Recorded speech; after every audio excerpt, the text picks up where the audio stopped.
Olá, hoje nossa convidada, a Laura Trachtenberg, ela é historiadora, socióloga e sócia Supernova, uma empresa especializada em aprendizagem e inovação. Bem, Laura, Tudo bom? Denise, obrigada pelo convite. obrigada a você por ter. Se você pudesse falar a diferença básica entre os quadrinhos feitos por crianças, tá? Os gibis, e os Uhum. quadrinhos que têm um foco mais político e social. Qual é a diferença básica? Olha, eu diria, eu não sou uma especialista no tema, mas eu diria que tem uma diferença básica de profundidade temáticas, né? Por exemplo, assim como a literatura infantil e a literatura para adultos, né? A gente tem um gênero artístico que é a literatura, mas a literatura infantil vai ter uma linguagem mais simples, vai tratar de temas, digamos, mais ingênuos, às vezes não, mas enfim, mais relacionais, mais ingênuos, que se adaptem mais ao desenvolvimento da criança, né? Afinal de contas, a criança é um ser humano, mas é um ser humano em desenvolvimento, né? Não que todos nós já não estejamos, mas, enfim, um desenvolvimento talvez mais intenso. O quadrinho é a mesma coisa. Ele é um gênero artístico, hoje ele é considerado a nona arte. Os gibis, como a Turma da Mônica, por exemplo, que acho que é um gibi maravilhoso, que eu adoro, vão tratar de temas que as crianças precisam para se desenvolver. Por exemplo, a Mônica com Cebolinha, eles brigam, tem toda a ver com a parte relacional da criança, ou Maurício de Souza é brilhante quando ele coloca um personagem autista, por exemplo, que é algo que a gente fala muito hoje de inclusão na escola, como que a criança vai se relacionar com ele. E é muito diferente de um quadrinho como, por exemplo, uma graphic novel do Will Eisner, que é um cara que a gente certamente vai tocar aqui em algum momento. São temas super profundos, filosóficos, com uma linguagem mais profunda, mais difícil, até o traço mais abstrato, um gosto mais adulto, né? O cinema, né, no início do cinema, teve também a influência judaica, praticamente. Você poderia fazer uma comparação nesse sentido com os quadrinhos? O início dos quadrinhos, ele também tem essa influência judaica? Eu queria que você fizesse um pequeno histórico, tá? Hum. Quando isso começou e, enfim. Então, a história do cinema, devo confessar que eu conheço menos que a história dos quadrinhos, mas conheço um pouco da história de Hollywood, da nossa influência judaica, que foi enorme. Digamos que assim, no início do século do início do século XX, teve uma ida maciça de judeus da Europa para os Estados Unidos, né? Tanto que o poema que está na Ellis Island, na Estátua da Liberdade, é de influência judaica, né? A gente tem uma história enorme ali, né? A gente tem uma história magistral na cultura nova-iorquina. Sim. E os pais, então, digamos, os que chegaram ali, os judeus que chegaram ali começam a construir, então, essa vida judaica no local, e os filhos desses que chegaram, essa segunda geração já em loco, começa a construir seu lugar em uma série de indústrias. A indústria têxtil foi uma, a indústria do cinema foi outra, a indústria artística de Hollywood foi outra, e os quadrinhos foram outra. Os desenhistas foram outra. Isso na década de 30 teve um grande boom, né? Teve uma revista chamada Funnies and Follies, em 1934, que eram charges de humor. Eram aquelas charges mesmo, que é uma tirinha, que é o que a gente tem no jornal até hoje, né? Que tem bem aquela tirada do pá, pá, pá, né? 3 quadrinhos, assim. E eu acho que o humor sempre foi uma característica nossa, tanto que a gente fala do humor judaico, né? Eu acho que o humor é uma. O Milor tem uma frase que eu adoro, que ele diz que o humor é a vitória de quem não quis concorrer. Então, assim, É, isso é fantástico, né? Então fantástico. é a vitória do oprimido, é a vitória de quem quer quebrar o status quo, é a É, vitória de quem quer ser irreverente, e é tudo, tanto que os judeus também foram super importantes no stand-up comedy. que quer dizer o stand up for your rights também, né? É como uma forma revolucionária de humor. E isso começou nos quadrinhos também. Obviamente, sempre que se começa o sucesso de uma minoria, não só judaica, mas também judaica em uma indústria, começa o antissemitismo nessa indústria também. Então, né? Então vocês estão indo super bem naquilo, ok, as editoras começam a ter cotas de judeus. Aí os judeus falam, então a gente começa a ter nossas editoras também. Isso nos Estados Unidos. Isso nos Estados Unidos. É. E aí os judeus começam a ter suas editoras também. Uma delas vai ser a DC Comics. Conhecida. Que é super conhecida, que é a editora da Mulher Maravilha, que é a editora do Batman e que vai ser a editora do Superman. Foi o personagem do Joe Shuster e do Jerry Siegel. Né? O Jerry Siegel era o escritor, o Joe Shuster era o desenhista. E esses dois são justamente filhos desses imigrantes judeus. Olha, interessante. E aí alguns estudiosos dizem que o Super-Homem é uma metáfora tanto para o Golem. Golem era aquele personagem, aquele mito judeu de um gigante de barro que sairia em praga nas ruas para salvar os judeus. Teve um desenho também, não teve? Teve. E também para o Moisés, porque, relembrando a história do Super-Homem, ele vem de outro planeta, os pais dele estão em guerra em outro planeta, e para salvá-lo eles colocam ele numa cápsula e jogam ele no espaço até a Terra. Bom, história de Moisés, os pais dele são judeus do Egito, colocam ele num cestinho, que hoje a gente chama de Moisés, para salvá-lo. Então, assim, a referência é muito clara, né? A referência é muito clara.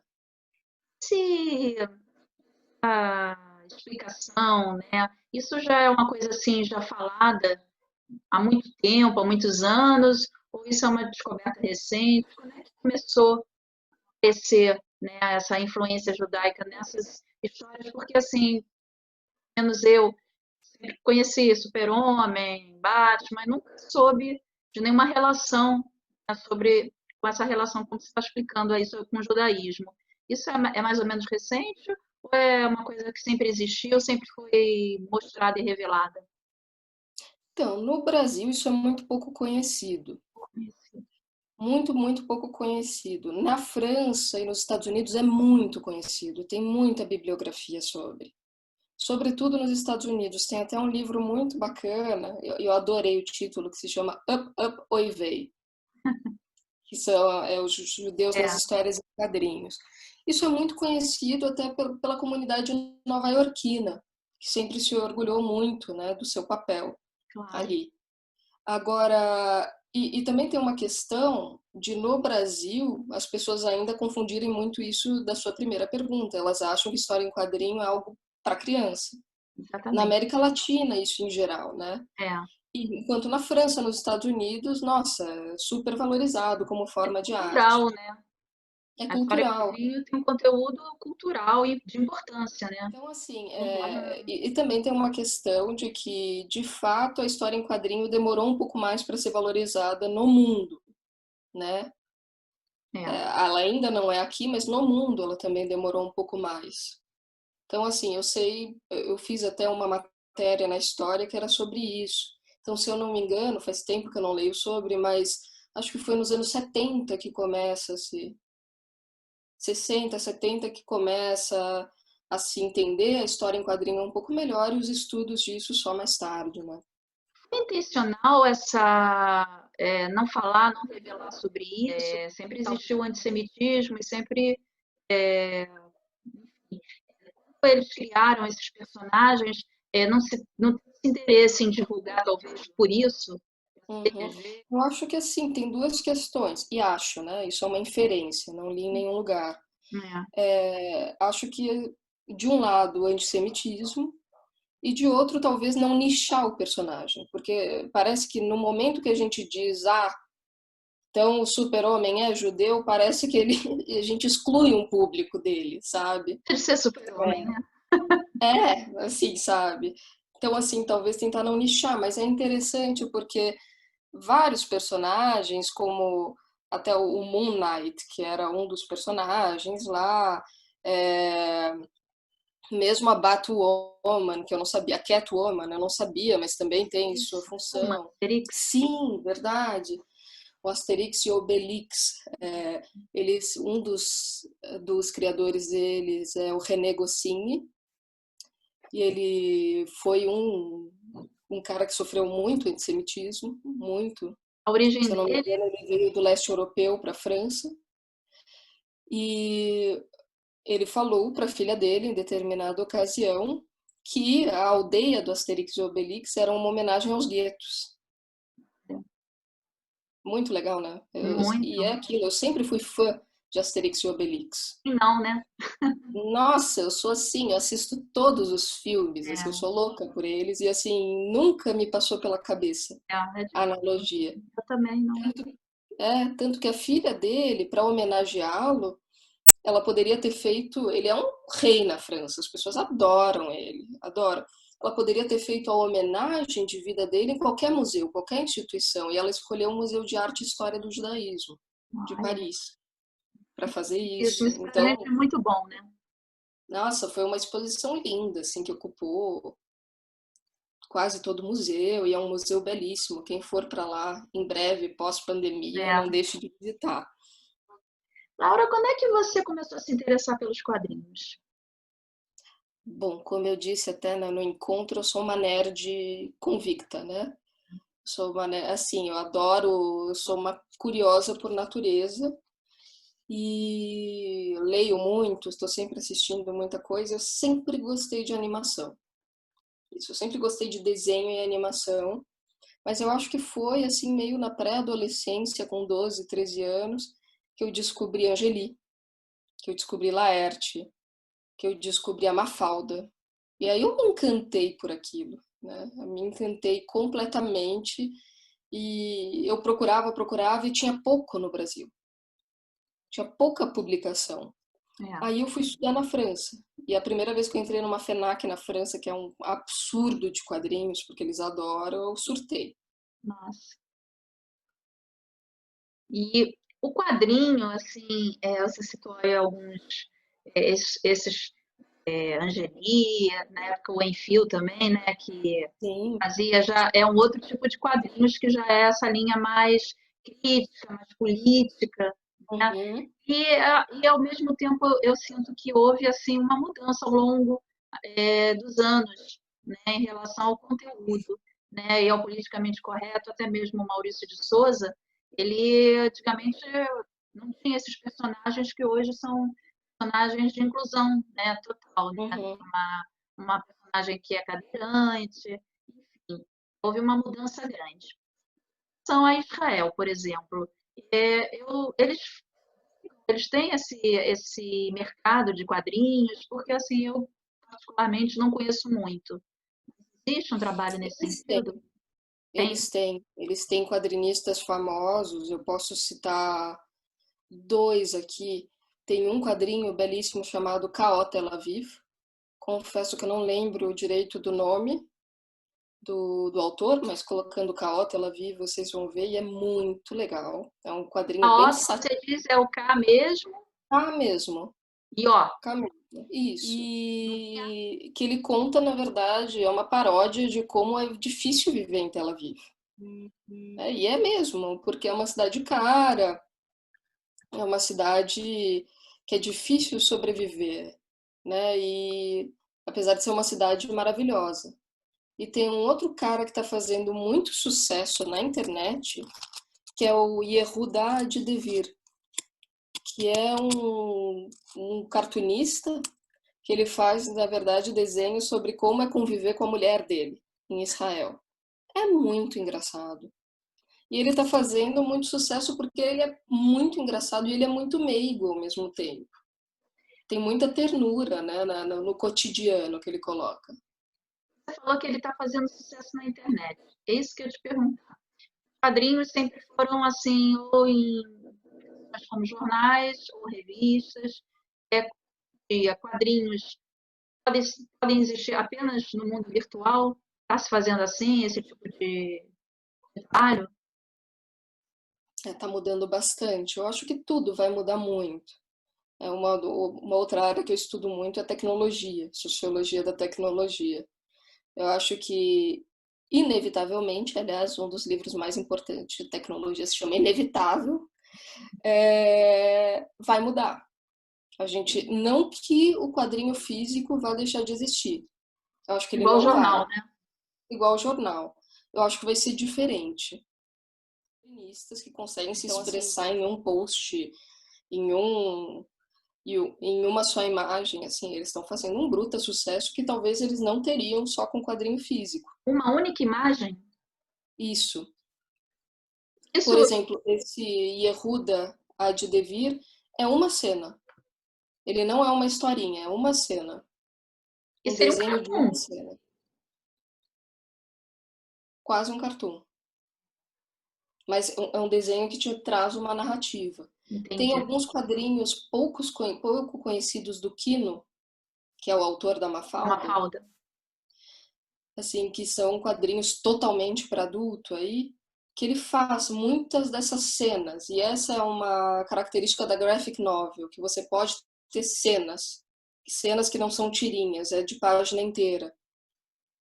E ele os faz, né? Eu tenho toda a Uhum. coleção aqui, é maravilhosa. É. E é incrível, incrível. Você, no início, falou que ia falar um pouco sobre o Will Eisner, o grande.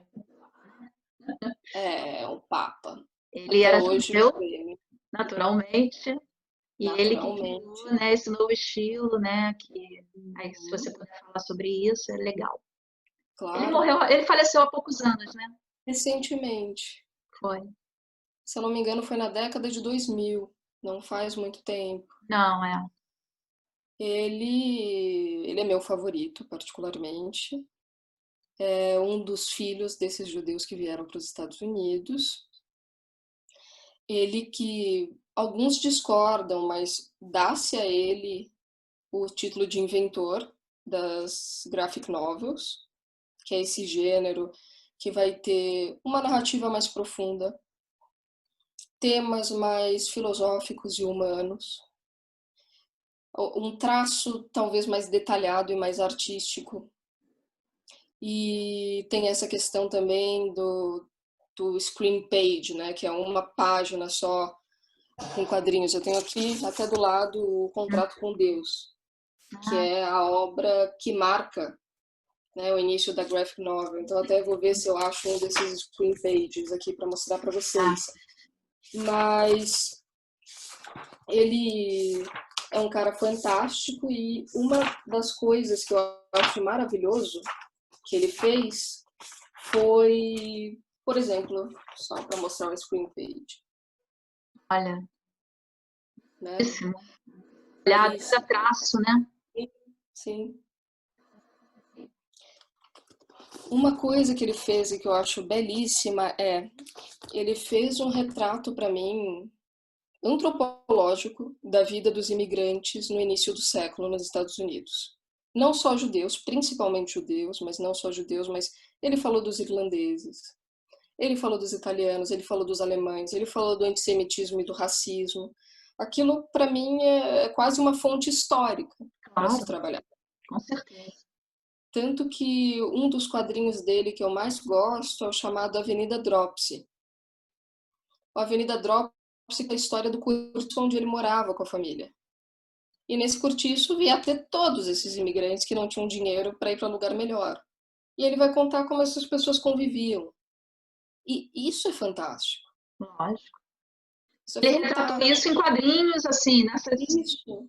histórias. É um livro, né, na verdade. É um livro, é um Só que é um livro. livro com desenho, com ilustrações. Exato. Exato. E assim, é quase. E o quadrinho tem uma coisa muito legal, que assim, quando você está assistindo o filme te dá pronto a trilha sonora, a voz do personagem, o olhar, tudo. O quadrinho te dá as imagens, mas quem dá a voz, quem dá a trilha sonora é você. É. Quem dá o som da chuva é você. É. Então é uma forma de enaltecer os sentidos que é muito bonita. E a Na verdade, imaginação também. é a união do livro com o cinema, né? É, A gente pegou duas artes, né, que são profundamente sensíveis e transformou essa sua visão. Realmente eu nunca parei para pensar e é fato. inclusive o Eisner tem um livro lindo que ele fala sobre a teoria dos quadrinhos, que é a arte sequencial. E ele explica tudo isso, é muito bacana.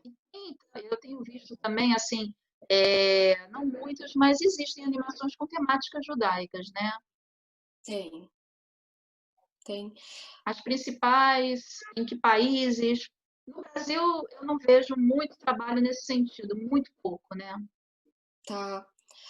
Olha, eu acho que, assim, também não estudei história da animação exatamente. Eu sei que surgiu também, assim, digamos, o protótipo, né, deve ter surgido talvez nos anos 30, anos 20 também, aquelas coisas bem simples, né? Uhum. E aí eu acho que isso foi ganhando força, acredito muito com a televisão também, porque aí vieram desenhos animados.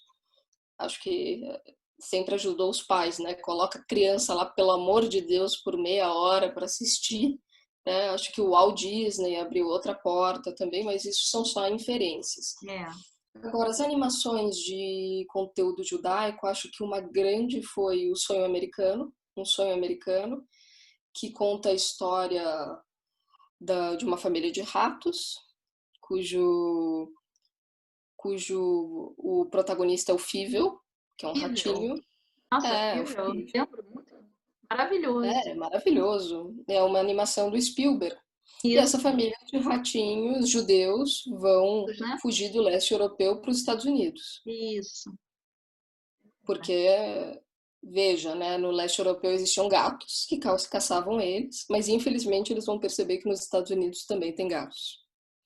E essa, E quanto à animação, também tem outras duas que eu acho maravilhosas. Uma é O Gato do Rabino, que partiu do quadrinho para animação, eu tinha de esse graphic livrinho. novel, feita pelo João Sfar, que é um quadrinista francês, de mãe ashkenazi, de pai sefaradi, que veio da Argélia.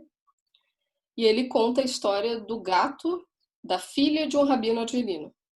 E um dia o gato começa a falar. Aí o rabino fala: esse gato tá encapeteado, não vai ficar mais com a minha filha. E o gato fala: ok, então me fala o que eu tenho que fazer para eu poder voltar para sua filha. Ele: você vai fazer um bar mitzvah. Você vai fazer um bar mitzvah, porque aí você vai desencapetear e aí você volta, né? Né? E aí, assim, eles começam o processo de bar mitzvah e o gato faz as perguntas mais maravilhosas, né? Mais questionadoras possíveis. E outra grande animação foi Valsa com Bashir. Isso que eu ia falar, que foi. Só que isso aí foi um soco no estômago, né? Foi, foi. Foi uma Que animação. fala sobre as lembranças de um dos soldados israelenses. E É, difícil, um momento difícil da história, né? De muito Israel. difícil, É. muito. Se eu não me engano, Isso sobre a foi Guerra uma do produção Líbano. israelense. Foi, foi. É. E belíssima, mas Não, isso foi belíssima. antológico, realmente. Em relação ao Brasil, o que que a gente tem? De Em produção termos de judaica, quadrinhos, de autores. de autores judeus de quadrinhos, eu só conheço o Cá Entre Nós, aquele que a gente falava um pouco antes da É, entrevista, que é do do Adam. Goldman, e Cá Entre Nós, que é do Maravilhoso.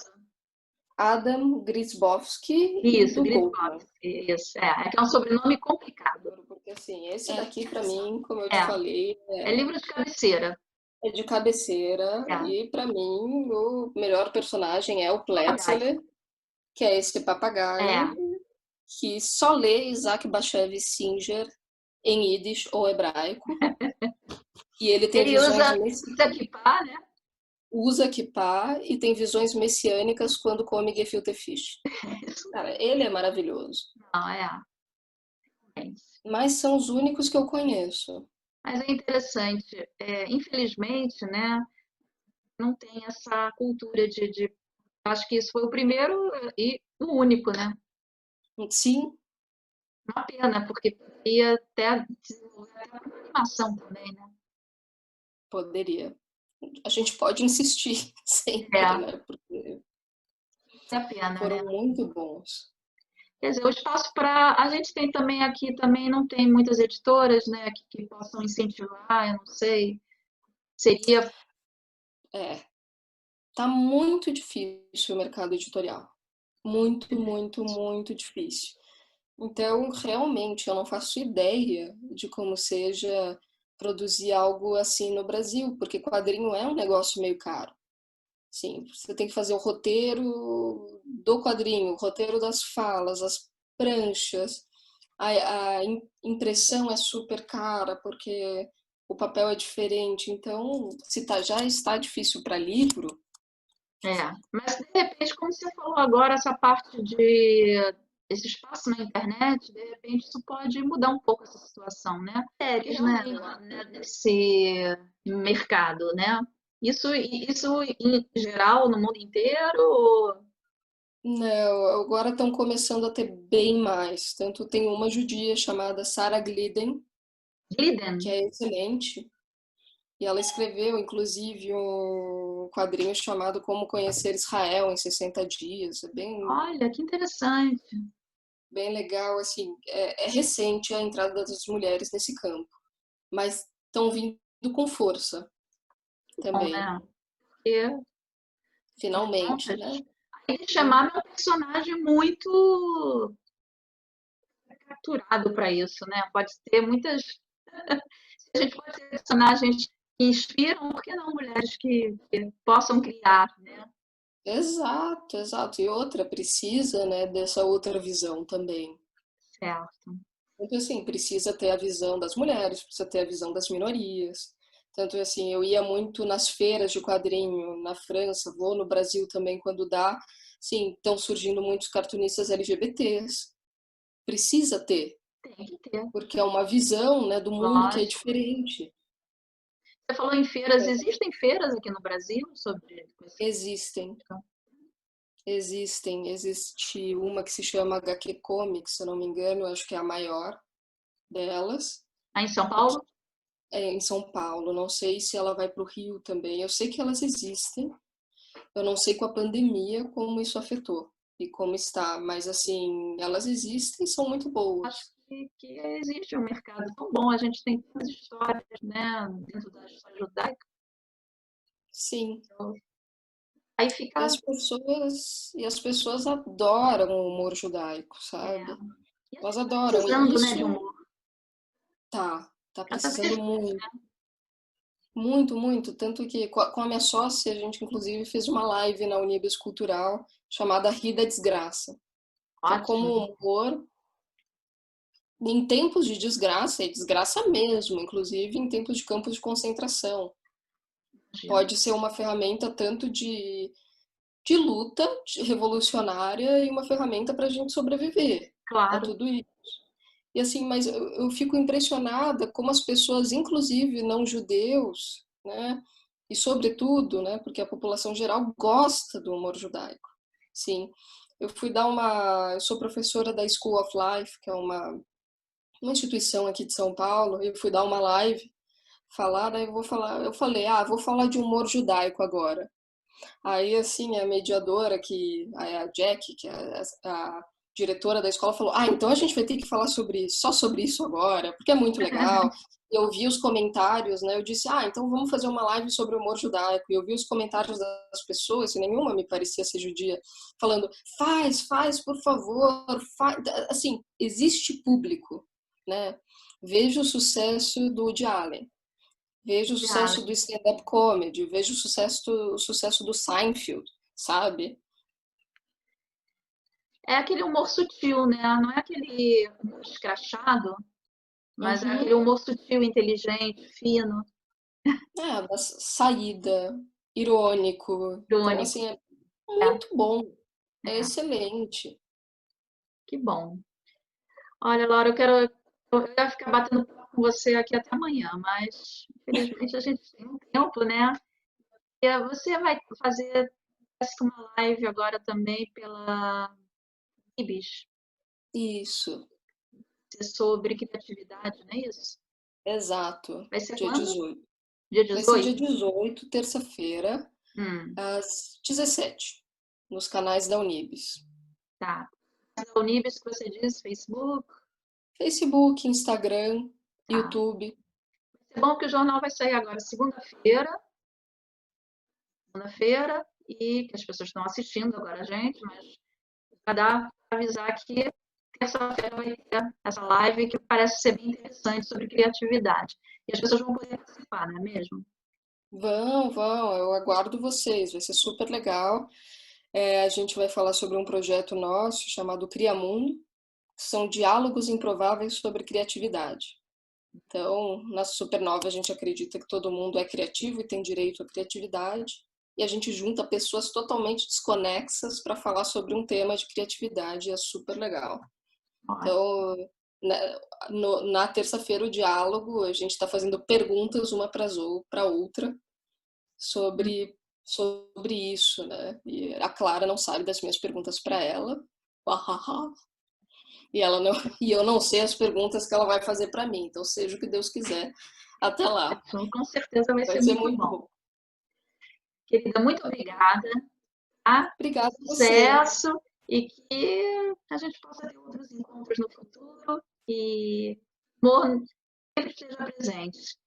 Para mim, isso é um remédio, é um bom remédio, né? Como diz o grande Amos Oz, grande Amos Oz, nosso grande escritor israelense, perdemos há pouco tempo, duas grandes armas contra o fascismo de ideias, intolerância, curiosidade e humor. Então, que a gente fique aí com isso para sempre. Muito, muito obrigada. Adorei o Nada, papo. eu que te agradeço.